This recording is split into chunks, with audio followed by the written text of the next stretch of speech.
Hola a todos, espero que estéis todos bien. Vamos a terminar el tema de microscopía y lo vamos a hacer hablando de los tres tipos principales de microscopios actuales, que yo creo que sabéis que son, por una parte, el microscopio óptico, el microscopio electrónico de transmisión y el microscopio electrónico de barrido.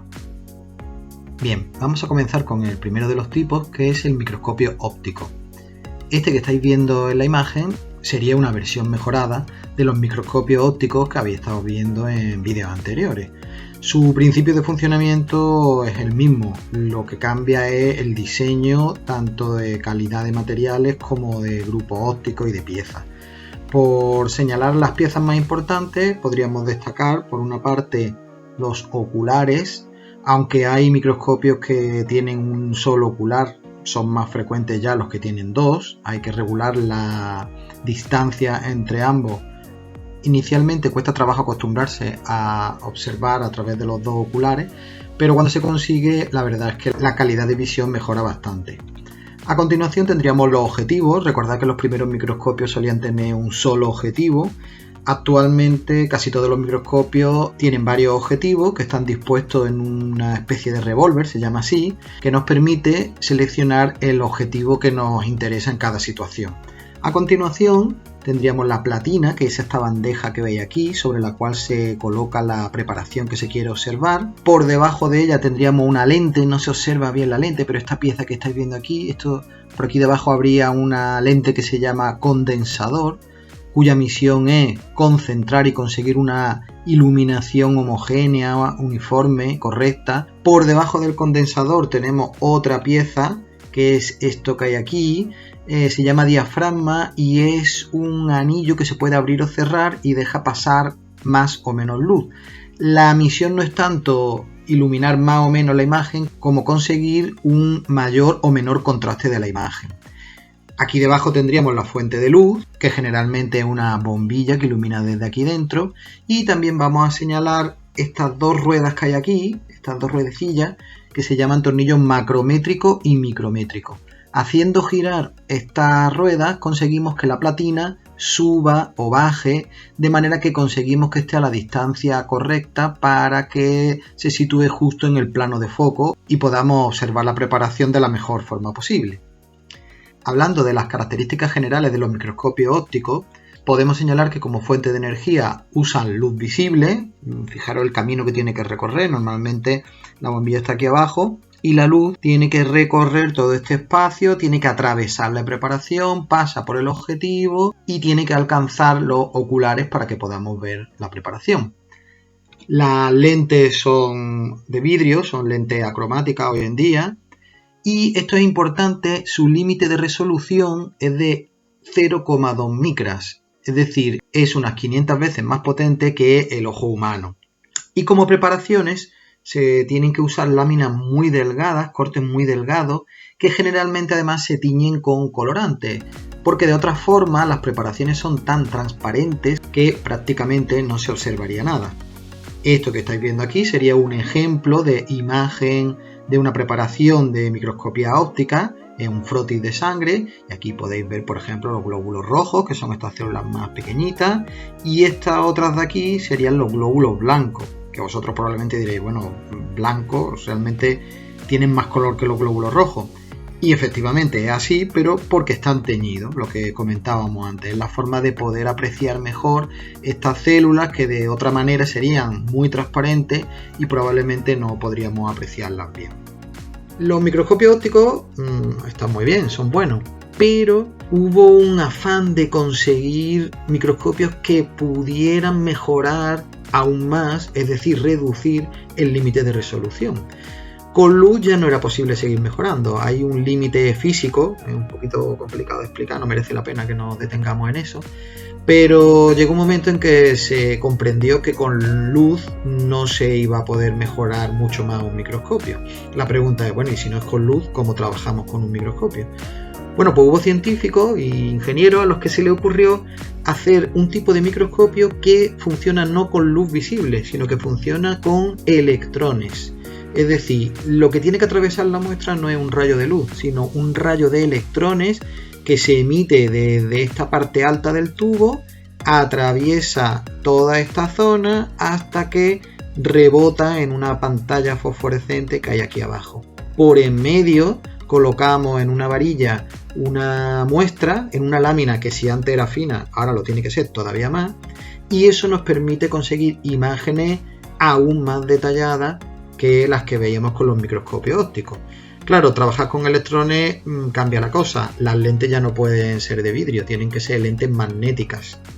Y además las preparaciones, como os decía, tienen que ser aún más finas. Y además otro pequeño problema que tenemos que sacrificar es que ahora ya no valen los colorantes, porque ahora no tiene sentido hablar de colores, porque los electrones no poseen ningún color. Pero ganamos en límite de resolución. El límite de resolución de un microscopio electrónico consigue llegar hasta los 2 nanómetros. Esto supone que es 50.000 veces más potente aproximadamente que el ojo humano. Y aquí veis un ejemplo de una imagen de un microscopio electrónico. Como os decía, hemos sacrificado color, pero hemos ganado en detalle. Al principio las imágenes de microscopio electrónico pueden resultar un poco confusas, se ven manchas oscuras o claras, pero poco más.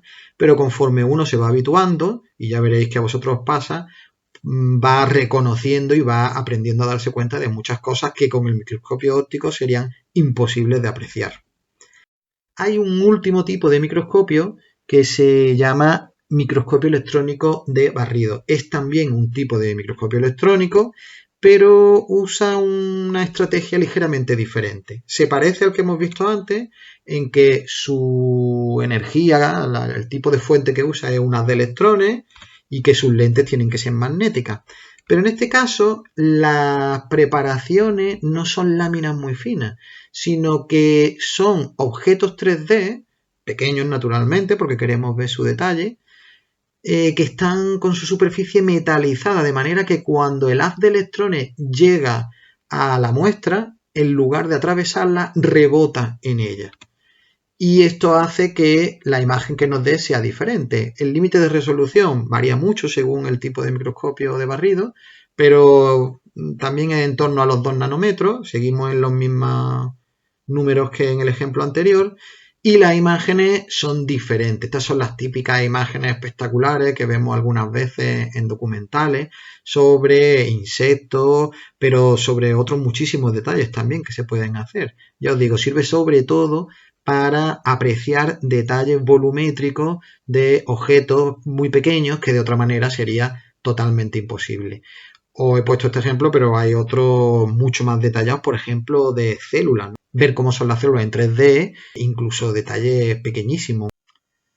Como resumen, tenéis aquí una imagen que compara los 3 tipos de microscopio que hemos estado viendo. A la izquierda el microscopio óptico, en el centro el microscopio electrónico de transmisión y a la derecha el microscopio electrónico de barrido. Se pueden comparar los principios de funcionamiento de cada uno de ellos. Podéis ver cómo en el microscopio óptico la luz se transmite desde la bombilla, pasa primero por el condensador, atraviesa la preparación, a continuación pasa por las lentes del objetivo y finalmente por las lentes del grupo ocular. En el caso del microscopio electrónico, realmente el diseño general es muy parecido. La gran diferencia, acordaros, es que no se usa luz, sino una fuente de electrones. Desde este cañón de electrones, el cátodo, se lanzan electrones que son enfocados mediante lentes, que en este caso son magnéticas, acordaros, atraviesan la preparación y llegan hasta una pantalla sensible donde se genera la imagen visual. Porque recordad que nuestros ojos no son sensibles a los electrones. Aquí es donde se produce la imagen y la podemos observar a través de una ventana de observación. En el caso del microscopio electrónico de barrido, acordaros, el sistema de funcionamiento es muy parecido, solo que en esta ocasión la muestra se coloca aquí abajo. El rayo de electrones, en primer lugar, va barriendo la zona donde está la muestra y rebota en ella, de manera que ese rebote es recogido en un detector y mediante un sistema informático es transferida la información y se genera la imagen en una pantalla de ordenador. Acordaros que en este caso son imágenes de volumen. Y ya para terminar vemos una comparativa de nuestro sistema visual con la capacidad de un microscopio óptico y la de un microscopio electrónico. Como veis, cada uno tiene su rango y nos permiten estudiar cosas diferentes. Por ejemplo, los microscopios ópticos nos permiten llegar a ver células y nos permiten incluso también ver bacterias, pero no, fijaros que los virus caen fuera del rango de visión de un microscopio. Son tan pequeños que solo es posible apreciarlos con un microscopio electrónico. Veis que hay una zona donde se solapan, es decir, hay cosas que, como por ejemplo las células o las bacterias, que las podemos estudiar tanto con el microscopio óptico como con el electrónico. Por supuesto vamos a ver detalles diferentes. Uno de esos límites está en los virus, que solamente se pueden visualizar con el microscopio electrónico, pero también, por ejemplo, moléculas de distinto tipo. Bien, pues con esto terminamos nuestra primera parte del tema. Espero que hayáis aprendido algunas cosas curiosas y nada más. Seguiremos en una próxima ocasión. Espero que todo siga bien hasta entonces.